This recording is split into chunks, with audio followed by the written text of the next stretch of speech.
1 week ago this afternoon, rioters stormed the U.S. Capitol as members of Congress attempted to certify the 2020 presidential election. The House voted today to impeach President Trump for a second time. The article of impeachment accuses him of inciting insurrection. No Texas Republicans voted in favor of the impeachment. KXAN politics reporter John Engel breaks down Texas' role in today's proceeding. If this is not impeachable, nothing is. National Guard troops lined the halls of the U.S. Capitol today. The same halls filled with rioters a week earlier when 5 people died. Department of Public Safety troopers maintained a large presence again today at the Texas Capitol, with the legislative session now underway and lawmakers worried about copycat violence. Austin Democrat Lloyd Doggett saying President Trump must be held accountable. America, we did stop the steal.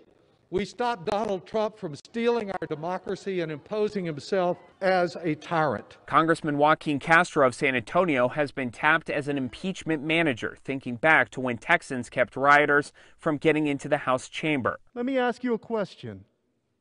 What do you think they would have done if they had gotten in? Republican Congressman Chip Roy of Hays County says President Trump committed impeachable offenses by pressuring the vice president to not certify the election results.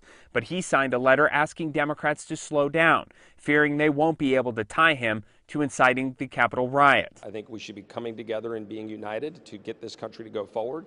I think doing this at the 11th hour on the way out the door in a rushed process undermines unity. Many Republicans have denounced President Trump's role in the riot, but say it's either too late in his presidency or too divisive for the country to impeach. It's a little late in the day for these kinds of objections, given where Donald Trump has arrived in his presidency. John Engel, KXAN News. And the Senate Majority Leader Mitch McConnell signaled he doesn't intend to reconvene the Senate before January 19th for an impeachment trial. President-elect Joe Biden's inauguration is January 20th.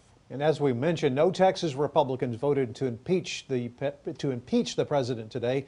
Congressman Michael McCall of Austin said they had not been given enough time to truly look into the facts. He went on to say that he feared more facts would come to light that will put him on the wrong side of the debate.